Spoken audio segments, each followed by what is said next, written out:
you take the traveler analogy, there are people who want to spend a long time in another city or another country, right? So the same thing. Somebody, if you want to look at a long stay money, which is like I want to spend money in India as a Gulf businessman for about 5, 10, 15 years, right? Or the reverse, right? Then, for example, what are some issues that you see, and what is it? For example, you could have a data center. It is setting up there in India, and 2 years later the permissions change, and now you are no longer allowed to be doing something there. Or, for example, a factory is planning something, setting up in India in some place. It's a 10-year plan, and in third year you bring another tax extra, and then it changes the math completely, right? Or, for example, I'm an investor in India, and I'm trying to exit. I'm selling the money. I'm selling the business, and I want to exit. I don't get the money now, but I get the money much later, right? So these are things which can potentially be a bottleneck for somebody to stay long, deter somebody to stay long in any money to be staying long, right?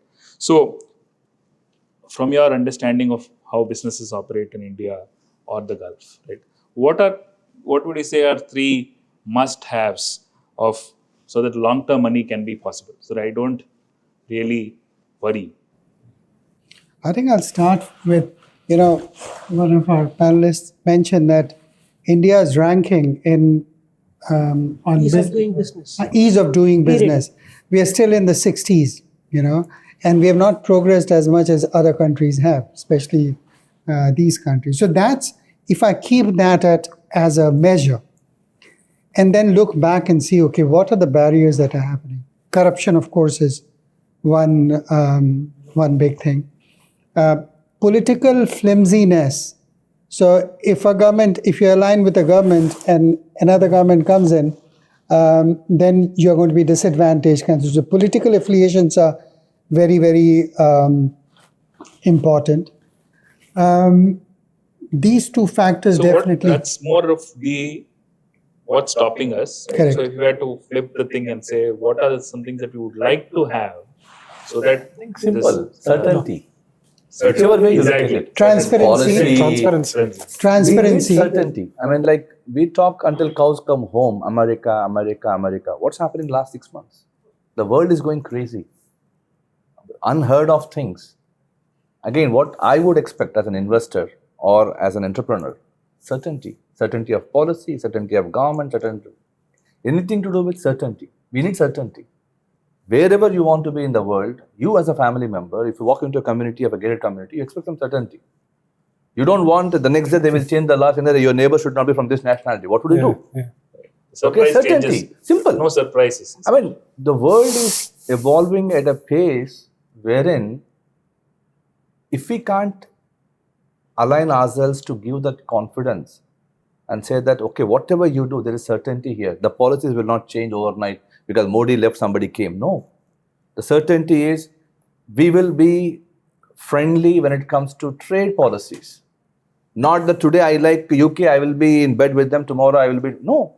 Have the certainty when it comes to policy definition. Don't change it because you don't like his face or her face. So I personally think whichever part of the world you live in, what everybody would expect is certainty in everything.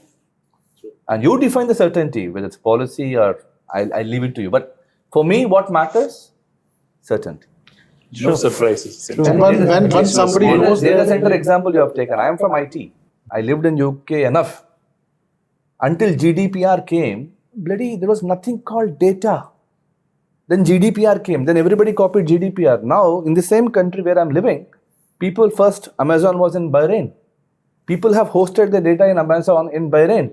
Then the policy came that, no, it has to be here. I respect that. Now, what I'm trying to say is certainty again. So now, every cloud provider you take in the world, I respect that. Government has given a lot of regulation here.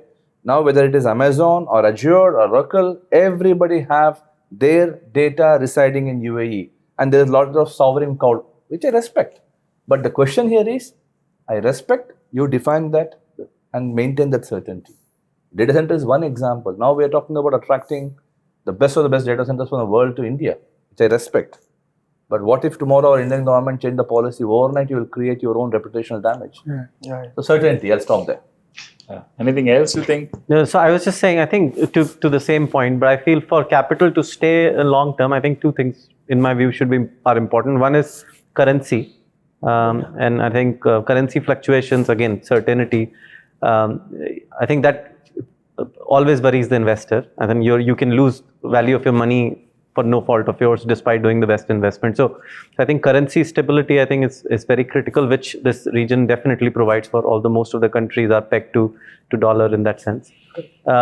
Second is that I think ability and opportunities for equity investment. I think the number of listed companies should go up. And I think if we can attract a lot of foreign companies to come and list here, just like what UK did many years ago, or how New York does or Chicago does, I think that will also be a great sort of initiative to keep the money here and not let it flow out. I think that is a very high risk for the region, and measures should be taken to stop that. Yeah. There's something else that a friend of mine was telling me. He had this issue. He's having very small investment in his. He retained a very small investment in his family business back in India, packaging business that his father had, and somebody took it over. And there was some issue, and then he wanted to, there was some issue with the partner and so on. The big thing that they had was the fact that there was no fast and fair problem solving that is happening. So I have put the money. There is an issue. I want to now break off and come.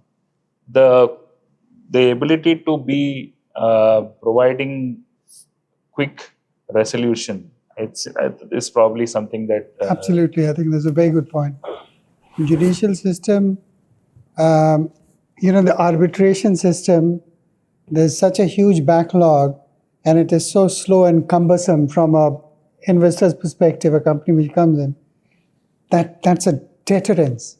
Same thing is happening in Saudi. So, they had these giga projects like NEOM. Now it has been scaled back. Now, why has it been scaled back? I was in the thick of things. I was in Saudi. I was managing the business. I was turning around the business. So I'm very familiar with this. So the sovereign fund, PIF, said that we are going to put in funds, which is a great reassurance. And we are going to build certain modules of the line. And then we are looking for investors to come in and do the rest.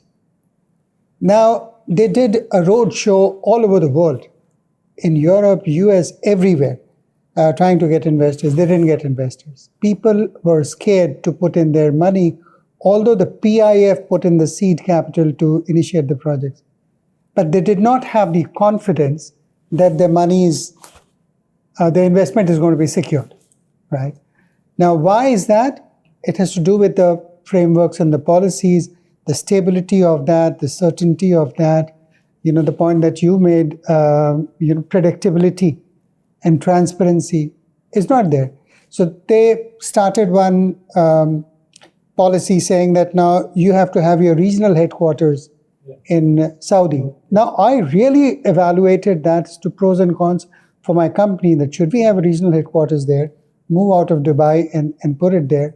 And I came to the conclusion, after many discussions with the government officials, that the roadmap is still not clear in terms of what are the benefits and what could be the challenges, and is the policy stable, is it going to change? So when they started it, they said you're going to get a 30-year rebate on corporate tax if you do and then after 6 months when I was talking to them, they said, no, that policy right now is under review, so it's not.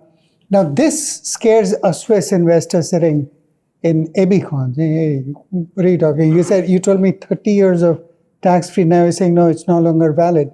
They said, okay, you're going to get benefits of Saudiization. You don't have to hire Saudi people. Then they came back with so that was an incentive for companies to say, okay, if I'm not within the Saudiization process, then I'm more free to do my business. I can get labor and Then they came back with a clarification. No, only the regional headquarter entity, which is a non-trading entity, is eligible for no Saudization.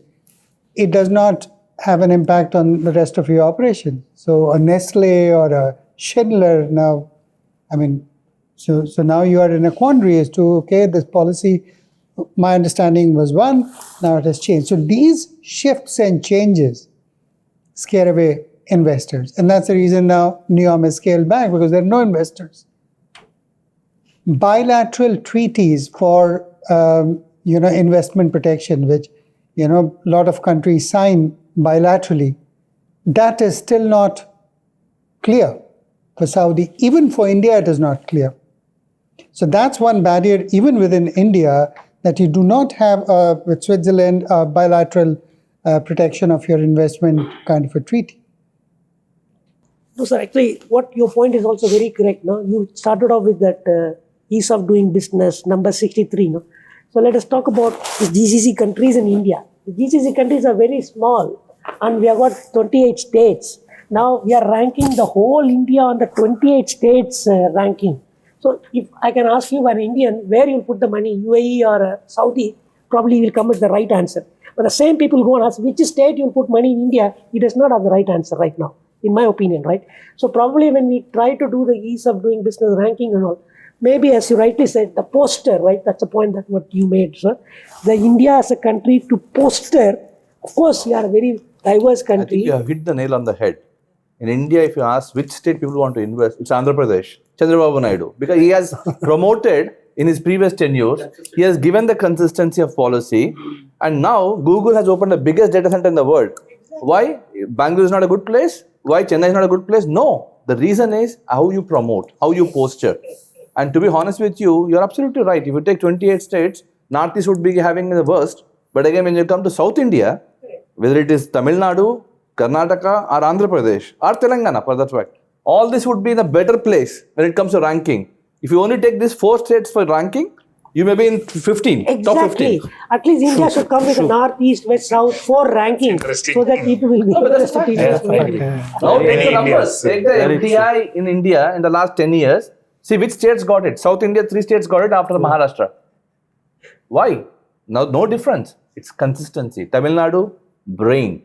Whether it is Karunanidhi government or Jayalalitha government or Dom, Dick and Harry government, the policy will never change. That's the maturity they brought. Andhra, we are still struggling because one fellow comes and change, but actually still have reputation of one person.